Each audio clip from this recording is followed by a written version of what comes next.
के मालेगांव के एमएलए साहब मुफ्ती इस्माइल साहब के साथ आज हम जाकर जो एसआईटी गवर्नमेंट ऑफ महाराष्ट्र ने बनाई है, एडिशनल एसपी अनिकेत साहब से हमने मुलाकात की और उनसे हमने रिप्रेजेंटेशन किया। मेरा मानना यह है कि महाराष्ट्र में एनडीए को, ख़ास तौर से बीजेपी को इस बात की बड़ी तकलीफ़ और मलाल है कि उनके दोनों प्यादे हार गए, एक पार्लियामेंट के इलेक्शन में और दूसरा विधानसभा के चुनाव में। तो इसलिए वो अपनी शिकस्त को हज़म नहीं कर पा रहे हैं और गैर ज़रूरी तौर पर इस तरह का उन्होंने एक एसआईटी तश्कील दिया है। आप हमको ये बताइए कि आप लोग तो देख रहे हैं कि जिन लोगों को गिरफ़्तार किया गया है वो तमाम के तमाम तो भारत के नागरिक हैं, उनके वालिद नागरिक है, उनके भाई, उनकी माँ, उनके रिश्तेदार नागरिक है। उन पर जो केस बुक किया गया है वो डॉक्यूमेंटेशन में गलती एरर हो या कुछ वैसा है।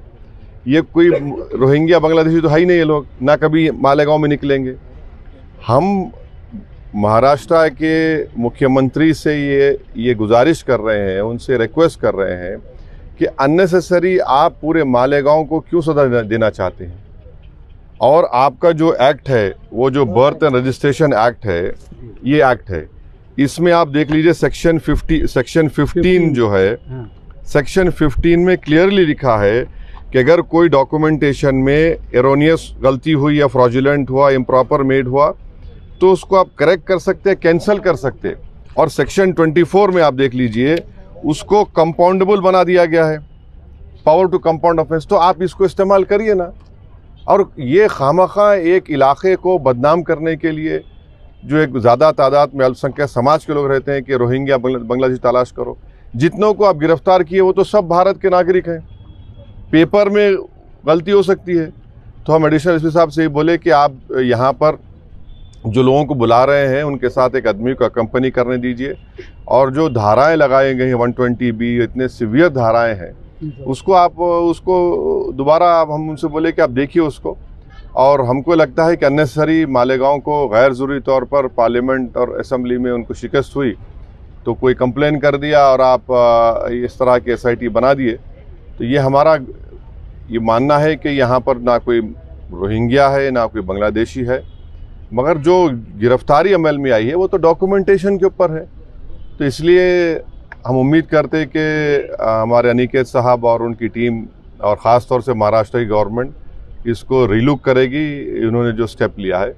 और मालेगांव में तो आप देख रहे हैं कि मुफ्ती साहब मालेगांव के दूसरे इश्यूज़ जो लॉ एंड ऑर्डर से ताल्लुक़ था, ख़ास तौर से जो बड़े बड़े ट्रक्स अंदर आ जा रहे, और जो परसों हादसा हुआ जिसमें 2-3 लोगों की मौत भी हुई है, तो इन दूसरे उस पर भी हम बातचीत किए। बस आपको इस बात की इत्तला देना था। शुक्रिया। तो मालेगांव में बार बार किरीट सोमैया, नीतीश राणे ये आते हैं, ट्वीट भी करते हैं और कार्रवाई भी होती है, और वो हिसाब से प्रशासन भी चल रहा है। ऐसा नहीं लग रहा लैंड जिहाद का मुद्दा लेके, बांग्लादेश का मुद्दा लेके नहीं, आप हमको ये बताइए कि अगर मान लिया जो वोट जिहाद हुआ तो ये लोग गाली किसको दे रहे हैं? इलेक्शन कमीशन गाली दे रहे हैं ना, ये इलेक्शन कमीशन को गाली दे रहे हैं। अब आप बताइए, अगर 3,500 ये लोग बोल रहे हैं कि फेक सर्टिफिकेट रोहिंग्या बांग्लादेशी है, तो भाई सरकार तो आपकी है, पुलिस आपकी है, तो अननेसेसरी आप किस पे उंगली उठा रहे हैं? किसको बदनाम कर रहे हैं आप अपने ही सरकार को, अपने ही इंस्टीट्यूशंस को आप बदनाम कर रहे हैं। वोट जिहाद क्या मतलब? भाई यहाँ जनता ने वो फ्री एंड फेयर इलेक्शन हुआ, नहीं हुआ? फ्री एंड फेयर हुआ, मुफ्ती साहब जीते, पार्लियामेंट में आपको हार गए, आप फिर दोबारा आपने सरकार बना ली। आप सरकार बनाए तो वोट जिहाद नहीं बोलेंगे? आप हार गए तो वोट जिहाद कैसा हो जाएगा? मैंने फ्री एंड फेयर इलेक्शन हुआ नहीं हुआ हमको बता दें। जो लोग वोट जिहाद की बात कर रहे हो बता दें कि फ्री एंड फेयर इलेक्शन हुआ है नहीं हुआ, वो बता दें। नहीं हुआ तो फिर उन्हीं पर क्वेश्चन उठेगा ना। इलेक्शन कमिश्नर को आप अपॉइंट करते हैं, चीफ इलेक्शन कमिश्नर को आप अपॉइंट करते हैं, पूरा पॉलिटिकल गवर्नमेंट एजेंसीज आपकी हैं, तो फिर ये तो आप तो सिर्फ नफरत कर रहे हैं एक समुदाय से और एक इलाके से, बिल्कुल गलत है ये। मालेगांव शहर में अभी हिंदू सकल संत का एक प्रोग्राम हो रहा है जिसमें 2008 में ब्लास्ट में साधु प्रज्ञा सिंह को मालेगांव लाके सम्मानित करने की बात हिंदू समाज की ओर से की जा रही है। इसको आप कैसे देखते हैं? देखिए, हम तो सिर्फ यही कहेंगे कि इतने लोगों की मौत यहाँ पर हुई है और उसमें एक्यूज्ड हैं वो, आप ज़रा उन मरने वालों का तो ख्याल रख लीजिए। कम से कम ट्रायल तो जो चल रहा है, ट्रायल हम देख रहे हैं, मगर एक ह्यूमन डिग्निटी भी तो होनी चाहिए किसी मरने वालों के लिए। आप ज़ख़म पर नमक नहीं बल्कि ज़ख़म को खोलने की आप कार्रवाई कर रहे हैं, तो गलत है ये। तो इसको तो पुलिस से हम रिक्वेस्ट करेंगे कि इस तरह के प्रोग्राम्स को वो देखें, गौर करें, उसके बाद अपना डिसीजन लें। सर किसी जो है वक्फ मामले में जो है आप लोगों की बातें सुनी नहीं है, ये कानून अगर बन जाएगा तो आगे और कितनी मुश्किलें पेश आएंगी? देखिए, वक्फ का जो बिल जो जॉइंट वर्किंग कमेटी को रेफर हुआ था, वो जितने अपोजिशन पार्टीज़ के एमपीज़ थे, बशमूल मेरे, कांग्रेस पार्टी के, टीएमसी के, डीएमके के राजा साहब, अब्दुल्ला साहब और एक एनसीपी के मेंबर भी थे, हम तमाम ने, हमारे इमरान मसूद हमारे छोटे भाई वो भी थे, तो हम तमाम ने उस रिपोर्ट के ख़िलाफ़ अपनी अपनी डिसेंट रिपोर्ट को दिया। मेरी आप लोगों से रिक्वेस्ट है कि मैंने भी 129 पेजेस की डिसेंट रिपोर्ट दी है, वो पब्लिकली अवेलेबल है, उसको पढ़िए आप लोग।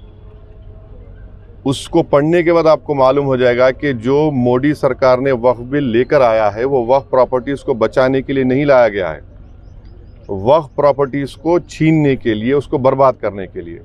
और भारत में जितने मुसलमानों की बड़ी बड़ी ऑर्गेनाइजेशंस हैं, चाहे जमीयतुल उलमा हो, मौलाना अरशद मदनी साहब की, महमूद मदनी साहब की, जमात इस्लामी हो, all India Muslim personal law board के सदर मौलाना खालिद सैफुल्लाह रहमानी साहब हो, या फिर आपके मुंबई के जमीयतुल मशाइख जो है, इन तमाम ऑर्गेनाइजेशंस को रिजेक्ट किया है इस बिल को। ये सबसे बड़ी ऑर्गेनाइजेशंस हैं। दूसरी बात यह है कि आप हमको बताइए कि महाराष्ट्र में पंढरपुर की मंदिर है, पंढरपुर की मंदिर में कोई नॉन हिंदू मेंबर नहीं बन सकता, आप यहां पर क्यों बनाना चाह रहे भाई? और वक्फ की प्रॉपर्टीज जो है वो गवर्नमेंट नहीं दी, वो हमारे बुजुर्गों की खून पसीने की गाड़ी कमाई, वो दान दिया अल्लाह के नाम पे। और अगर कोई मुसलमान वक्फ की प्रॉपर्टी को अल्लाह के नाम पे दान देता है तो उसमें उसके औलाद का शेयर नहीं रहता, क्योंकि वो ऊपर वाले अल्लाह के लिए दे दिया गया है। आप बोलते नहीं वक्फ वाला औलाद में बच्चे का शेयर नहीं, मार खाया जाएगा। कोई भी दान देता है। तीसरी बात यह है कि उसमें वक्फ बाय यूजर निकाल रहे। हिंदू धर्म में आप बीके मुकर्री साहब की किताब है, वो पढ़िए, जो सब मानते, उसमें लिखा कि बाई कस्टम बाई यूसेज वो टेम्पल की प्रॉपर्टी हो जाती, वहां पर जब हो जाती तो यहाँ क्यों नहीं हो सकती है भाई? और वक्फ बाय यूजर ऐसा नहीं है जो बीजेपी झूठ बोल रही कि जहां दस्ती रख दिए, जहां पे हाथ रख दिए, या जहां पे जाके मुफ्ती इस्माइल साहब नमाज पढ़े वक्फ हो जाती। नहीं, बाबरी मस्जिद, राम मंदिर केस में 4-5 पेजेस है, पैराग्राफ्स है, जिसमें सुप्रीम कोर्ट ने वक्फ बाय यूजर को अपहेल्ड किया। अब उसको निकाल रहे हैं। लिमिटेशन एक्ट हिंदू एंडोमेंट पे अप्लाई नहीं होता, एसजीपीसी सिख गुरुद्वारा अप्लाई नहीं होता, आप इस पे अप्लाई कर रहे भाई। अगर कल के दिन कोई खाबिज है, इंक्रोचर है, उसको रिवॉर्ड कर रहे हैं आप, लिमिटेशन एक्ट आप निकाल कर। कलेक्टर को इतने पावर्स दे रहे हैं आप, कलेक्टर कैसे तय करेगा भाई? कोई अपने मामले में जज बन सकता है क्या? बोलिए आप, वो तो नेचुरल जस्टिस के खिलाफ है। और उस बिल में यह भी लिखा गया कि अगर कोई भी जाकर कलेक्टर को दरख्वास्त दे दिया कि मालेगांव की मस्जिद जो है वक्फ नहीं है, तो कलेक्टर अगर इंक्वायरी ऑर्डर कर देगा तो इंक्वायरी कंप्लीट होने तक वक्फ की प्रॉपर्टी नहीं रहेगी। आप समझ रहे हैं इस बात को? माने ना टाइम लिमिट है उसमें। तो जितने अमेंडमेंट्स लेकर आए हैं, अच्छा उसमें और एक अमेंडमेंट लेके आए कि भाई 5 साल तक जो मुसलमान इस्लाम कबूल करता हो 5 साल तक दान नहीं दे सकता। अब उसमें क्या लिख रहे हैं? उसको डेमोन्स्ट्रेट करना पड़ेगा। क्या डेमोन्स्ट्रेट करना पड़ेगा? मुफ्ती इस्माइल साहब देख के बोलेंगे हाँ ये नमाज पढ़ रहा, एक्सेप्टेबल होगा मोदी साहब के लिए? ये दाढ़ी छोड़ना डेमोन्स्ट्रेशन है, उसको डेमोन्स्ट्रेट करने के लिए, उसके रिलीजन के लिए?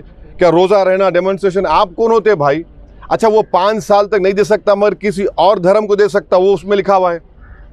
तो ये आप वक्फ प्रॉपर्टीज को बचाने के लिए नहीं ला रहे हैं, ये वक्फ को बर्बाद करने के लिए, वक्फ को छीनने के लिए, मस्जिदों को छीनने के लिए, खबरस्तान को छीनने के लिए, इवैक्यू प्रॉपर्टीज जो वक्फ हैं हज़ारों एकड़ में ख़त्म करने के लिए। आखिरी बात यह है कि ये जो झूठा प्रोपेगेंडा बीजेपी फैलाती है कि 13 लाख सबसे बड़ा तीसरा बड़ा रियल एस्टेट है, मैं आपको बता रहा हूँ कि तमिलनाडु, आंध्र प्रदेश, तेलंगाना, और ओडिशा के चंद प्रॉपर्टीज को मिलाए तो यहीं पर 4 प्रदेशों में 14 लाख एकड़ जमीन है।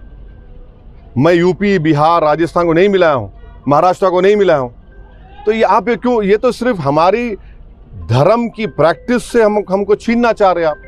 वक्फ जो है मुसलमानों के लिए एक इबादत है, आप उसको छीनना चाह रहे हैं हमसे। तो सरासर आप हमारे से वक्फ छीनना चाह रहे हैं, मस्जिदें छीनना चाह रहे हैं। तो इसका हम विरोध कर रहे हैं और भारत की पूरी जनता में बात जा चुकी है कि हिंदू धर्म के, क्रिश्चियन धर्म के, सिख धर्म के, उनके मंदिर में, उनके रिलीजियस प्लेस में कोई उनका धर्म का आदमी मेंबर बन सकता है, कोई नहीं बन सकता। यहाँ क्यों बनाना चाह रहे? तो ये एक नफरत है भारत के मुसलमानों से बीजेपी और मोदी सरकार की। सर, पूरे महाराष्ट्र में जो है ये रोहिंग्या बांग्लादेशी का, अमरावती हो गया, अकोला हो गया, क्या ये एनआरसी का ट्रायल तो नहीं ले रहे लोग? नहीं, आप बताइए, आप चेक करिए, मगर आप जो SIT बनाकर आप क्या है इसमें, क्या है बताइए? डॉक्यूमेंटेशन में फर्क है। अब मिसाल के तौर पे आपके कितने बच्चे हैं? 2 है ना। आप भारत के नागरिक है, दूसरा बेटा भी नागरिक है। जो दूसरा बेटा है उसके डॉक्यूमेंट फर्क है तो भारत का नागरिक नहीं हुआ क्या? वो वही तो हम बोल रहे हैं ना भाई, उस बात को समझने की जरूरत है। अरे भाई, तुमको रोटी सेकना है तो और जगह सेको। आप किसी एक इलाके को, एक समुदाय को इस तरह परेशान करना ये गलत बात है बिल्कुल। सर, महाराष्ट्र में अभी असेंबली के बाद कारपोरेशन के इलेक्शन आए। हाँ, कारपोरेशन इंशाल्लाह बहुत कमजोर नजर आ रही है, ऐसा लगता है। अरे कहाँ कमजोर नजर आ रही, इतना बड़ा मुफ्ती हमारे बाजू खड़ा हुआ है, कहाँ कमजोर नजर आ रही? 2 in 1 है ये। एक MLA चुन के आए। हाँ, तो ये अरे भाई, जंगल में एक ही शेर होता है ना।